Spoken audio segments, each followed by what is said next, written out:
আমরা এই মুহূর্তে দাঁড়িয়ে আছি সমুদ্রকন্যা কুয়াকাটার সমুদ্র সৈকতে। কিন্তু সৈকতে এসে আমাদের যে প্রত্যাশা এবং যে প্রাপ্তি তার মধ্যে অনেক অনেক ফারাক আমরা লক্ষ্য করেছি। বিশেষ করে আমরা পুরো সৈকতে দেখতে পেলাম যে বিভিন্ন রকমের প্লাস্টিক সামগ্রী এবং পলিথিন, পলিপ্যাক, বিভিন্ন কৌটা, এগুলো যত্র তত্র ছড়িয়ে ছিটিয়ে আছে এবং আমাদের পরিবেশের 12টা বাজাচ্ছে। তো সেই প্রেক্ষাপটে বঙ্গবন্ধু শেখ মুজিবুর রহমান বিজ্ঞান ও প্রযুক্তি বিশ্ববিদ্যালয়ের ইংরেজি বিভাগের শিক্ষার্থীরা এবং শিক্ষকরা যারা আছেন, তারা যে ট্যুরে এসছেন সেই ট্যুরের অংশ হিসাবে তারা পরিষ্কার পরিচ্ছন্নতা অভিযান পরিচালনা করছেন। তারা এখন সমুদ্র সৈকত থেকে সমস্ত আবর্জনা পরিষ্কার করার দায়িত্ব হাতে নিয়েছেন, যেটা একটা অত্যন্ত ভালো এবং শুভ একটি উদ্যোগ। তো এই ধরনের উদ্যোগ যদি আমাদের দেশের প্রত্যেকটি শিক্ষা প্রতিষ্ঠানের শিক্ষক এবং শিক্ষার্থীরা মিলে পরিচালনা করে, তাহলে মনে হয় আমাদের পক্ষে সম্ভব আমাদের পরিবেশ এবং আমাদের যে চতুর্পাশ, আমাদের প্রতিবেশ, সমস্ত কিছুকে দূষণের হাত থেকে রক্ষা করা। আজকে আমরা জানি যে পৃথিবীর সবচেয়ে গভীরতম যে খাত রয়েছে, সে মারিয়ানা ট্রেঞ্চ রয়েছে, সেখানে পর্যন্ত পৌঁছে গেছে প্লাস্টিক এবং হিমালয়ের চূড়ায় পৌঁছে গেছে প্লাস্টিক।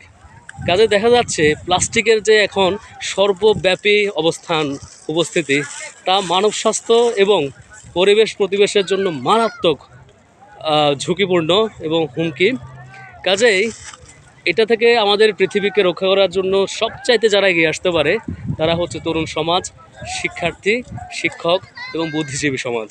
তারই ধারাবাহিকতার অংশ হিসাবে বঙ্গবন্ধু বিজ্ঞান ও প্রযুক্তি বিশ্ববিদ্যালয়ের স্টুডেন্টরা তারা চেষ্টা করে যাচ্ছে এবং আমরা বিশ্বাস করি আমাদের এই ভিডিওর মাধ্যমে আরও যারা স্টুডেন্ট আছেন, আরও যারা সচেতন নাগরিক আছেন, তারা একটা বার্তা পাবেন এবং সেই আলোকে তারা আমাদের চারপাশটাকে, আমাদের পরিবেশকে, আমাদের প্রতিবেশকে ধ্বংসের হাত থেকে রক্ষা করবার জন্য তারা অংশগ্রহণ করবেন।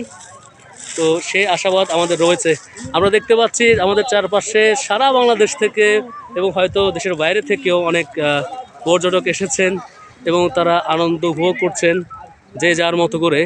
তো এই যে একটি আয়োজন, প্রকৃতিকে ব্যবহার করে আমরা পর্যটন করছি, আমাদের দেশের অর্থনীতি সমৃদ্ধ হচ্ছে সেই ট্যুরিজম থেকে প্রাপ্ত রাজস্ব থেকে, কিন্তু এটাকে সুন্দর রাখার দায়িত্ব মনে হয় যেন কারোই নেই। এই বিচের, এই সমুদ্র সৈকতের যেন কোনো মা বাবা নেই। এটা একটা এতিম সৈকত হয়ে পরিণত হয়েছে।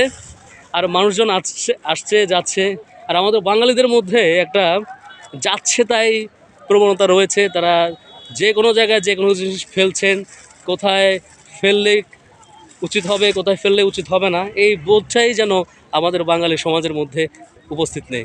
তো কাজেই এর বিরুদ্ধে এটা আমাদের একটি প্রতিবাদ।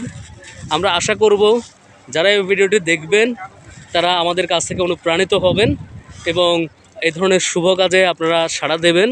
নিজেরাও আপনাদের চারপাশ, আপনাদের বাড়ির আশেপাশে, উঠোন যেখানে পাবেন ময়লা আবর্জনা ফেলবেন না এবং কোথাও পড়ে থাকলে যথাস্থানে ফেলে দেবেন। আমরা জানি কোথাও যদি লেখা থাকে এখানে আবর্জনা ফেলবেন না, আমরা বাঙালিরা ঠিক ওই জায়গায় সবচেয়ে বেশি আবর্জনা ফেলি। তো আমাদের যে স্ববিরোধী মনোভাব রয়েছে, এ থেকেও বেরিয়ে আসার সময় আমি মনে করছি এখনই। তো কাজে সবাই ভালো থাকবেন এবং আমাদের পরিবেশ প্রতিবেশ এবং চতুর্পার্শ্বকে খুবই পরিষ্কার পরিচ্ছন্ন রাখবেন। ধন্যবাদ।